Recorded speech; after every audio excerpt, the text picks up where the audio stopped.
What is going on, my beautiful LARPers and LARPettes? Today we're going to go over Smith & Wesson's cheapest gun, the SD9 2.0. I'm about 1,000 rounds deep into this gun right now, and I'm going to give you guys some of my findings within these 1,000 rounds. But before I get into all that, what is my relationship with Smith & Wesson themselves?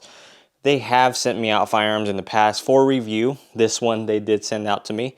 And they did not pay me for this review. They don't even see my videos before I post them up on my YouTube channel. So this is going to be a completely unbiased review of this SD9 VE, or the SD9 2.0. Now, a little bit of history between the SD series of Smith & Wesson handguns here and myself. The Sigma I owned way back in the day, and that gun was complete hot garbage.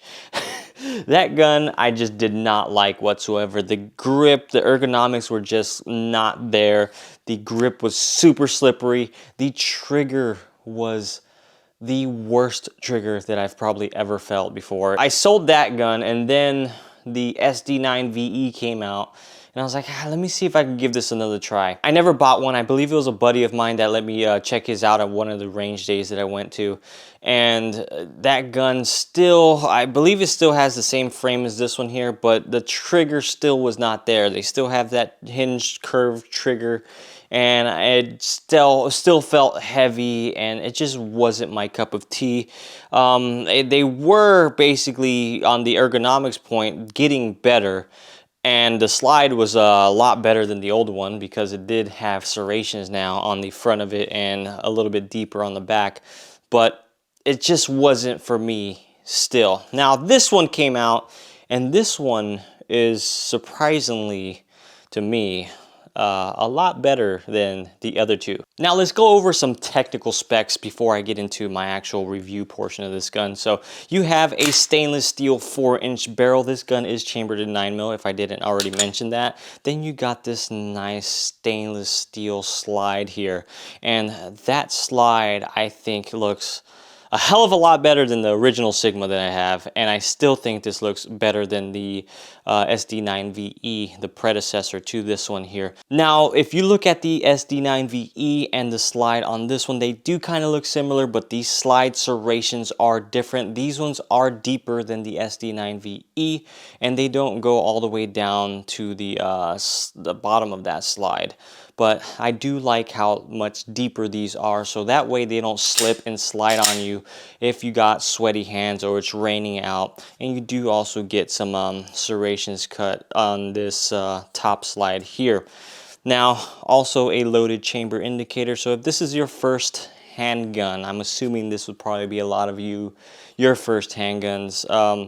That loaded chamber indicator, when you have a round in there, it will show gold or silver, whatever rounds you have, but you will see through that little hole there, you will see that there is a casing in there. So those of you that are getting into firearms and are picking one of these up and you don't know the condition of your firearm, meaning you don't know if there's a round in the chamber or not, look down that little peephole right there and you can see if there's something in there. But always press check, or just in general, check if your firearm is safe. Magazine out, slide to the rear, visually inspect, physically inspect if you need to, and check and see if it's empty. Now back to the gun, you got your basic iron sight set up here, and I'm going to say half iron sights, but I'll get into that in a second. But the rear iron sight here, which is 2 white dots, and you got your front sight here, that's 1 white dot, so 3 white dots there. Don't glow in the dark. Sometimes Smith & Wesson does give you some that does have like a glow in the dark feel, but these do not. But the rear sight here is plastic. That full iron sight looking rear there, that is plastic, but the front, I believe, is metal. To me, it 100% looks like metal. I don't think I'm wrong on that, but if I am wrong, I apologize. But I think that front one is metal and that rear one is plastic. I don't know why they just didn't go all plastic or all metal there. Maybe because of the price, but who knows? I kind of wish that they did the same thing with their, if you go on the website, they have the SD9VE with the fiber optic option. I wish that they would have did that fiber optic option on this one, but hey, I mean, for the price of this thing, you're kind of getting what you pay for. Moving on down to the frame. I believe this is the same frame that's on the SD9VE. I haven't felt that frame in a while, but it looks pretty identical to this one. But you got nice texturing on the front strap there and on the back strap, but you have smooth texturing on the left and right panels there. This being a compact firearm, if you're going to be carrying appendix or concealed in general, you don't want to chafe from that frame sliding on your belly there. So it's a really nice touch to have smooth panels on the left and right if you're going to conceal this, but also want some grip on the front and back so you don't lose your grip when you're shooting with sweaty hands. And you also have little indexing points on the front above that trigger guard, right on the left side and the right side. A good indexing point to put my pointer finger when I'm done shooting, and a good indexing point to put my thumb here to help support and drive that gun while I'm shooting as well. You get a big oversized slide release there. I thought I was gonna have issues actuating that slide release, but I actually didn't. Just because it's so thin right there, like it sits so flush to the frame there, I thought I was gonna have an issue with kind of speed reloading, but it wasn't really a problem. And I really like that I can keep that slim profiling and still have enough meat on there to actuate that slide release. You got your mag release on this side that is not ambidextrous. I didn't really pay attention to that, but it is not ambidextrous from the looks of this one here. So those of you lefties out there, this gun will probably just be a little bit getting used to just do that there with your middle finger. And the magazines do fall freely. I have seen some people having issues with the magazines falling, but within the 1,000 rounds that I've had this thing for, I was not having issues with it falling there. But I will get into one of the issues in a second here after I go over the trigger. Now the trigger, they definitely went away from that hinged design. Let me get you an example here. So on this M&P 9, you kind of have this half moon little hinge trigger there, which I don't really care for. I do like the fact that they went to this flat face trigger design here. Really, really, really nice touch on this one. And also, to touch on the trigger, the designing that they've done from the Sigma to now, it's just, again, it's just out of this world change between the Sigma and this one here. This trigger, to me, is still not the best trigger. I mean, for a $300 gun, again, you're kind of getting what you pay for. But for what it is, I think it's a nice trigger. There's just a quirk that you got to work around on this one. So the brake here is really nice. So you got the wall, right? So you take up all that slack.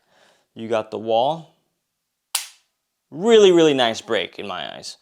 The reset is where I'm kind of having the issue. So if you see here, it kind of has a false reset. So you're gonna hear a click right there. That is not the reset. You see that? That is not the reset. So you let it go. That is not the reset. The reset is there. That is the reset. So once again, you're gonna hear a little click. That is not the reset. That is the reset. So again, closer to my camera, my mic here. Not the reset. That is the reset. So I didn't really notice it while I was shooting out there. I guess a more experienced shooter isn't going to notice that at all. Once they're shooting, I kind of shoot, I don't want to confuse you guys of the way I shoot, but basically I'm not really paying attention to that reset while I'm shooting because I don't work off of a reset to fire. Basically I fire and I'm resetting within recoil and I'm already back at the wall before I fire again, unless I'm slapping that trigger and I'm not really telling. So the false reset doesn't bother me too much. Maybe for you guys just getting in, you're gonna notice it a little bit more, because a lot of new shooters, they'll go and they'll fire and then they'll wait for that reset and then try to fire again. I don't do that, but that's a whole other video for triggers. But aside from that false reset, I do think this is a nice trigger for this gun, for the price, for what this gun has become, comparing it to all the other ones. If you put this gun in my hands and you put the other two, I would choose this gun with this trigger 1000%. Now, they do give you one 15-round magazine in the box. I do wish that they gave you 2 magazines in the box, but again, this gun coming in around $299. You could probably find it on sale for maybe cheaper than that. I would just wait for Palmetto to do a Black Friday sale or something like that. You probably get it for like $270 or $250 or something. But one magazine to me, I think is, I don't know. I think it kind of sucks just because I wish I had 2 magazines with every gun. I mean, there's a couple other guns out there that are similar to price in this, and they do come with 2 magazines. I would rather pay an extra 20 bucks or whatever the magazine costs, or maybe a little bit more, so that way it comes with the gun already, and just my lazy ass doesn't have to get up and go to the store and pick one up, or to go online and order it and pay shipping and taxes and all that stuff to just get one in my hand. So I think Smith & Wesson should just give you 2 mags right off the bat and just maybe upcharge it for what the mag cost. Now, that pretty much does it for the SD9 2.0 as far as specs go. I did point out something a little negative when it came down to the trigger there, but there's still 2 more things that kind of arose when I was doing my 1,000-round testing. First one being, there were some points where the slide would not lock back to the rear. It wasn't all the time, but it did happen, and I did think that it was me inducing it, as far as me riding that my grip too high, and I was basically thinking that I was holding this lever here, this slide lock lever down. So I thought I was inducing that, but I did start shooting it one-handed sometimes, or I would kind of bring my grip a little lower, so I know for a fact that I wasn't actuating that slide release. But it was still somewhat having it. It wasn't all the time, but it did have it here and there. I don't know if it's just a magazine. I did hear that there's some people that do have that issue with it locking back, but I had it here and there. I didn't have it all the time. Now, the last issue I had, and this to me is probably the most important issue that I had. Aside from the trigger, aside from that slide, I did have the pin walk quite a bit. This pin here, right in the middle, it did walk to the left side. If I didn't have my grip there and notice it while I was walking, and I was maybe having my grip down here, that pin would probably walk itself all the way out and fall to the ground, and I won't have that pin, that trigger pin right there. I'm gonna set it, okay, whenever you're ready. All right, ready. Good to go. Shoot, that pin would walk itself out. I'd tap that back in there, and I would just go back and start shooting again, but it was starting to walk. I don't know what I can do to not make that pin walk, but to me, that is the most important, because I don't want to lose that pin, and if I do lose it, then I have to order another one, and that gun kind of, it probably would still work, to be honest. I've had pins walk on what gun was that? I forgot what gun I had that a pin just completely walked out, but it was still fine. But anyways, I do not like the fact that that pin is walking on me, so I just make sure that I have my proper grip and I feel it walking. I kind of just bring my thumb back, push it back in, and just go to work again. But if you do pick this gun up, just pay attention to that pin walking on you. I don't believe I've seen other people have that issue. Maybe it's just me, but just keep an eye on that, because you don't want to lose those pins.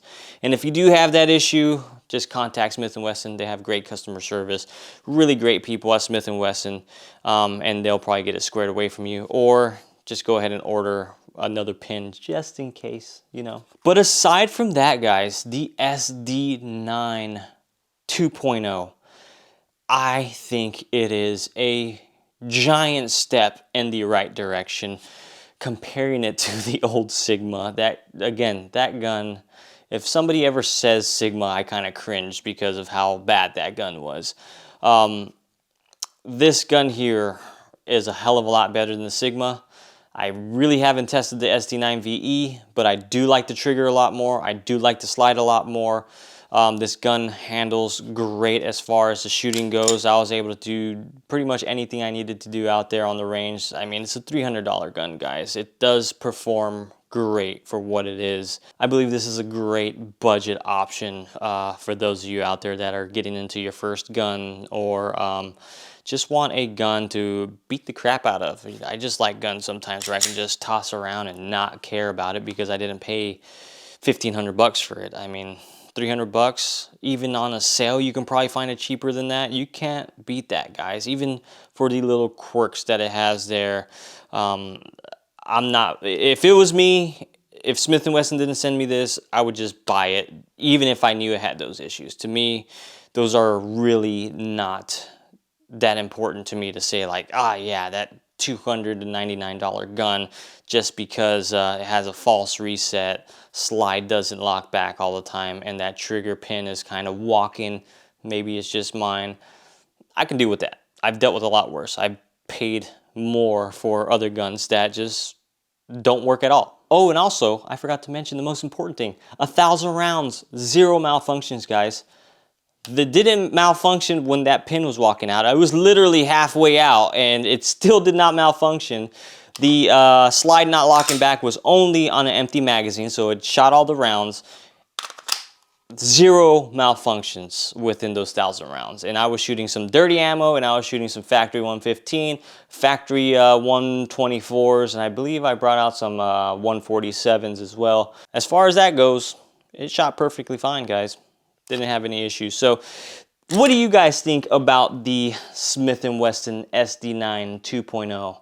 Is it a great budget option, or should you look into any other ones in that $300 price range? To me, I don't really see anything that kind of looks this sexy and at this price.